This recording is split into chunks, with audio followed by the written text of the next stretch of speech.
Mogoče se ti zdi čudno, če ti rečem, da so tvoje trebušne mišice krive za to, da čutiš bolečino, zbadanje, pikanje, nelagodje v ledvenem delu hrbtenice. In v tem videu ti bom ravno razložil, zakaj pride do tega, kako to odpravimo, dal ti bom 8 različnih vaj, s katerimi boš krepil svoje trebušne mišice. Kar je pri tem pomembno vedeti, je to, da so to vaje, ki ne vključujejo fleksorjev kolka pri samem izvajanju vaj, zato ker dejansko fleksor kolka je glavni razlog za te bolečine.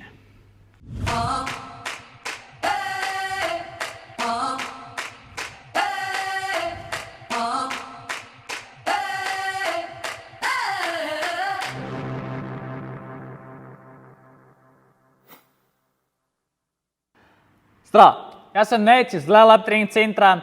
Danes bomo delali eno dokaj vročo, pomembno, kako temo še vse, kar se tiče glede izvajanja vaj za trebušne mišice. Večina ljudi, ali pa veliko ljudi reče, da med samim izvajanjem ali pa po izvajanju vaj za krepitev trebušnih mišic dobijo neko bolečino ali tukaj v ledvenem delu, ali pa tukaj spredaj, na sprednji strani, kjer so fleksori kolka. V bistvu, to je bolj kot ne ena in ista stvar, ker je povezana z enako mišico, bolečina sama je povezana z enako mišico, ali v ledvenem delu, ali pa tu na sprednji strani kolka. Zakaj? V bistvu, v 90% vaj, ki so namenjene za krepitev trebušnih mišic, sploh, če delamo vajo narobe, vključujemo v veliki meri tudi naše fleksorje kolka. Zato vsi tisti, ko poznate vsaj malo anatomije, veste, da je fleksor kolka kar ena taka dolga mišica, ki se dejansko pripenja tukaj od spredaj in dejansko poteka vse tu nazaj in se pripenja na naša vretenca, 4. in 5. vretenco in dejansko tu tudi ponavadi čutimo bolečino, kadar delamo vaje za trebušne mišice. In večina ljudi pomisli tako, da tam, kjer je bolečina, ali tisto raztegneš, masiraš, valčkaš, ne vem kaj še vse. Ampak tu je pač pomembno, da pogledaš malo širšo sliko. Zakaj dejansko pride do tega, zakaj dejansko fleksori kolka delajo takrat, ko ne bi smeli. Ker recimo, telo je naredilo tako, da hoče našo hrbtenico zaščititi, koliko se le da. In če naš kor, naše trebušne mišice niso dovolj močne, da bi to bile sposobne narediti, valjda poiščemo stabilnost, zaščito od drugih mišic. In to v tem primeru je naš fleksor kolka, ki pač dejansko lahko nudi samo stabilizacijo, zaščito, podporo naši hrbtenici.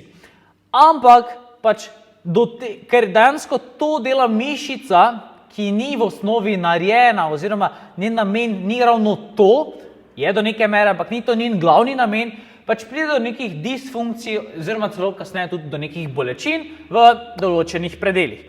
In rešitev, kaj je v bistvu rešitev? Rešitev ni to, da raztegnemo naš fleksor kolka, ker s tem bomo še stvar še poslabšali in dejansko pač lahko povzročimo kakšne resne, ne toliko bolečine, dejansko poškodbe. Recimo, če delamo kak back squat, naša hrbtenica ni v pravilnem položaju, ni dovolj stabilna, pride do nekega zvijanja, rotiranja, karkoli in dejansko lahko prije res do enih takih hujših poškodb.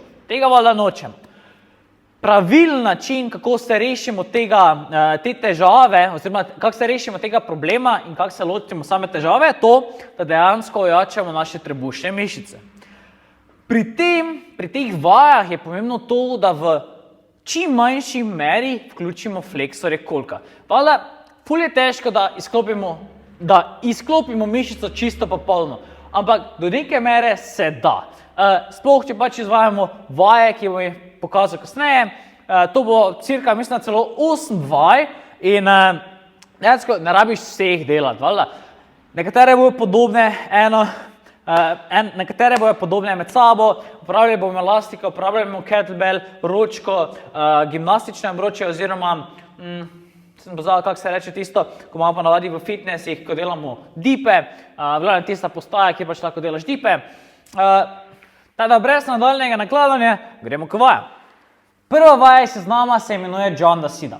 Zdaj, pri tej vaji je pomembno, da moramo uporabiti en trik, zaradi tega, ker dejansko, ko aktiviramo mišico na nasprotni strani sklepa, se druga mišica sprosti. Zdaj, kaj hočem s tem povedati? Če pogledamo biceps, recimo, ko aktiviram biceps, je sam triceps sproščen.